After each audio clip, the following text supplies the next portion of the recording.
Welcome back to the Short Coat, coming to you from the amazing and intense world of medical school from the students at the University of Iowa Carver College of Medicine. I'm Dave Etler, and our discussion with financial advisor Tyler Olson continues as we discuss the financial planning challenges and opportunities that early career docs have in managing their money. Thanks for being here, Tyler. Thanks for having me. This is a good set of topics I love talking about. Jeff, are you still with us? I am. Oh, love that. We had to axe your video in the last part of the show, so I'm glad you're still here. Trent Gilbert is here. I have a face for radio. Yeah. Trent Gilbert is here. Hey, everyone. And M2 Luke Geis is here. Hey. So we've identified challenges that new docs have in managing their money, whether they make minus $300,000 or plus $400,000. I think it's time to talk about strategies that will help students move from that negative amount to that sweet attending salary, that financial security era of their lives, hopefully. So let's start with the pre-med and med school phase. What, Tyler, should students be doing? They need to learn how to manage their money. Yep. So we're talking about, for most med students, we're talking about loan disbursements. And so as you have that money coming in, a couple times a year, learning money management is a really good habit. Even if you're able to, say you set aside $5, $10, $15 a month and throw it into an Acorns account or Fidelity or something like that. Starting the habit of automatically saving is a really good thing to learn early on, because when your paycheck goes up to you got $2,000 every 2 weeks, that's a pretty big jump from nothing, right? And then from there, you go up to $5,000, $6,000, $7,000 or more every 2 weeks as an attending. Those baseline habits that you developed years ago will help you, even though the numbers are bigger, the steps are still the same. So that's the first thing for med students. And the second one, save up for fourth year expenses, ERAS application fees, interview costs. Obviously if they're virtual, it's not as much, but still there's something there. Moving expenses. I'm seeing graduating med students spend anywhere from $4,000 to $15,000 a year extra in fourth year. And a lot of people, it takes them by surprise. So if you happen to not be in medical school yet, but you're going to, I've had some who are fortunate enough, where their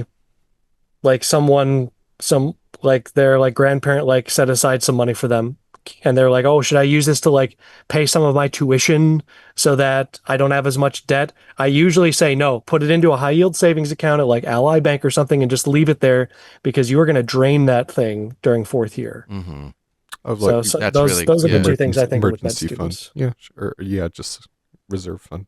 Have a budget. Yeah, I mean, because having a budget and managing, so you don't go into credit card debt that's part of the reason to learn how to manage money. Because when you know how much is coming in, this is what's available to you, and you parse it out over however many weeks or months you need to before the next disbursement, and you relegate some to rent and some to the phone bill and whatever else. Whatever's left over, that's what you got. Yeah. And if you don't want to go into credit card debt, you won't spend all of it in the first month. Yeah. And we can move into the residency phase. So things have changed a little bit. Some of these things are still applicable, obviously.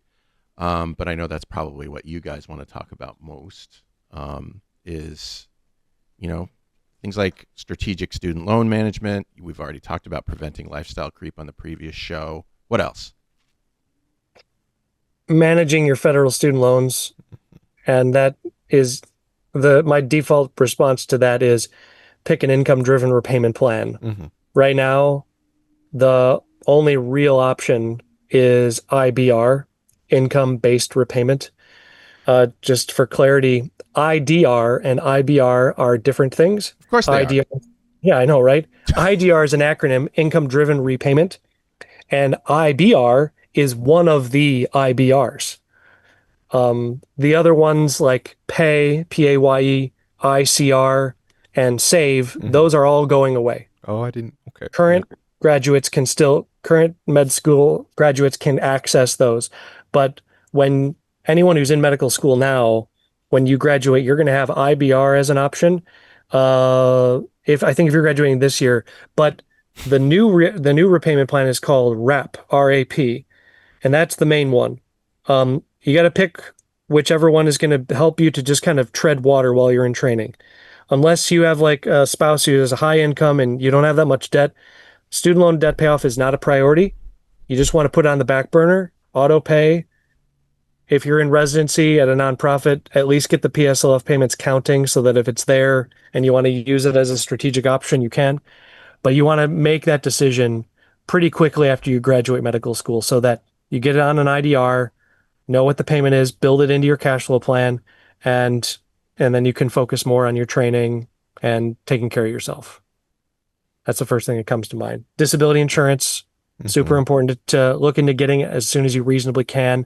And if your program happens to offer a 403B plan with an employer match, sometimes it could be 3% of your salary, that if you put in 3% of your salary, they will match it with a 3% match.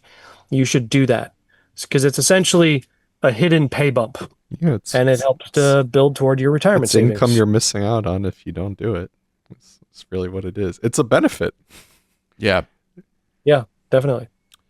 Jeff, anything else we need to cover before we finish this up? Honestly, that's what I wanted to talk about. So Tyler, you've been fantastic. Yeah. Oh, I'm glad. Yeah, I'm glad that you all invited me. This is fun.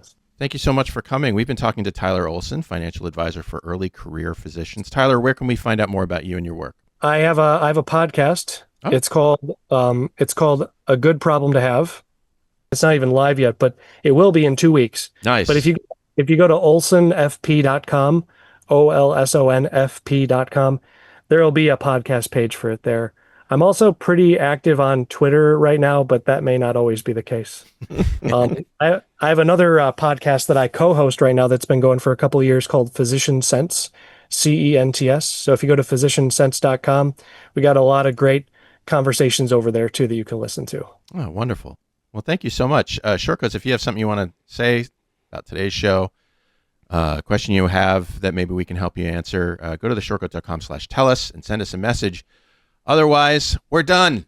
Until next time, I'm Dave Etler saying, don't let the bastards get you down. Say bye, everybody. Bye. Bye.